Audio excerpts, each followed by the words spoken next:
सड़िया पुलुकिया धनी। लेकिन हमको पूरा विश्वास है कि आप हमारे साथ कुछ ऐसा काम नहीं कीजिएगा। आई ट्रस्ट यू कि ऐसे जानी कोसी हमके कोनाए बलाम जी। ओ माय गॉड काटी जन मोलाए बाटे ठोर बोलो। अरे रहु रे कोनो हमारा अपन थोड़े ना है कि हम जहाँ जहाँ जाएंगे वो एक संजोग है कि आप लोग साथ में देखते हैं, अच्छा लगता है तो हम लोग कहीं ना कहीं मिल जाते हैं। तो बुला दें आप लोग, तनी जोर से हल्ला कीजिए, अपने आप आ जाएंगे। देखिए आज हम हैं, चाहे कोई भी कलाकार आप लोग के बीच आए हैं तो आप भी लोग के लिए आए हैं, तो हम चाहते हैं डिम्पल जी आप आ जाइए। सड़िया पुलुकिया धनी हमने के सड़िया गुलबिया आए रहे, लेकिन तार बुलू एबर देखनी है। तो कैसी हैं आप, ठीक हैं?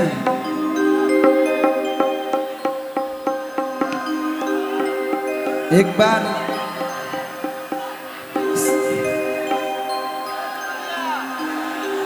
मतलब पूछू कि बढ़ल बा प्यार माथे चढ़ल बाजी।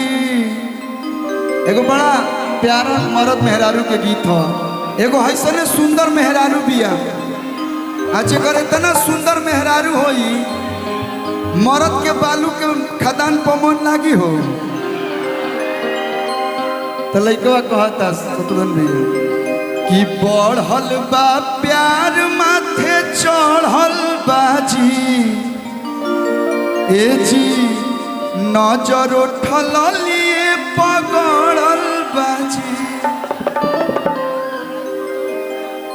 हम देखिए अगर जानते बने लोग छुआ छुई पर बवाल हो जाता है, लेकिन हमको पूरा विश्वास है कि आप हमारे साथ कुछ ऐसा काम नहीं कीजिएगा। आई ट्रस्ट यू कि ऐसे जानी कोसी हमके कोनाए बलाम जी। कि ऐसे जानी कोसी हमके कोनाए बलाम जी। तो भैया तो काटी जन मोलाए बाटे ठोरवाए बलाम जी। काटी जन मोलाए बाटे ठोरवाए बलाम जी। काटी जन मोलाए बाटे ठोरवाए बलाम। काटी जन मोलाए बाटे ठोरवाए बलाम जी। बढ़ल बा प्यार माथे चढ़ल बाजी। बढ़ल बा प्यार माथे चढ़ल बाजी। ए जी नजर उठल लिए पगड़ल बाजी। नजर उठल लिए पगड़ल बाजी। दहय से जानी कोसी हमके कोरवाए बलाम जी। दहय से जानी कोसी हमके कोरवाए बलाम जी। तो काटी जन ओ माय गॉड कहतर से काट लो। हम में के बुर्बक ना है कि चढ़ावला पर हम चढ़ जाई पेड़ पर। भैया अरे भैया हम बहुत उम्र बेसी नहीं के, हमार बियाह जल्दी हो गइल बा, लड़का जल्दी हो गइल बा। हम रउआ के बचपने से सुनत है तो कहीं ना कहीं हम तन देहिया पढ़ल बा, बाकी हमारा एज 24-25 साल होता। तब हम रउआ से तनी मनी बड़ बानी। भैया तो ऐसे जानी हर तक से हमके कोरवाए बलाम जी। भैया इनकर ओठ के डिजाइन बुझाता कि बिहटा बक्सर वाला हाईवे हो। 5 नंबर लगाइब तो 2 नंबर लगावे के जरूरत नहीं खे। हत ऐसे जानी कोसी हमके कोरवाए बलाम तो काटी जन मोलाए बाटे ठोरवाए। काटी जन मोलाए बाटे ठोरवाए बलाम जी। जन मोलाए बाटे ठोरवाए बलाम। काटी जन मोलाए बाटे ठोरवाए बलाम जी। क्या जी शशांक जी?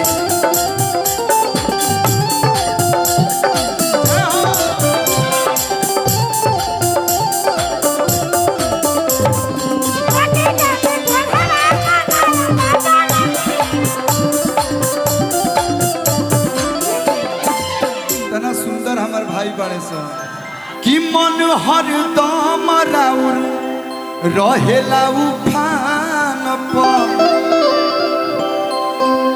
आ देखही ले लागता खेलब रउआ जान पर। इनकरा के देख के केकर मन ना बिगड़ी। अरे कि मन हरदम राउर रहेला उफान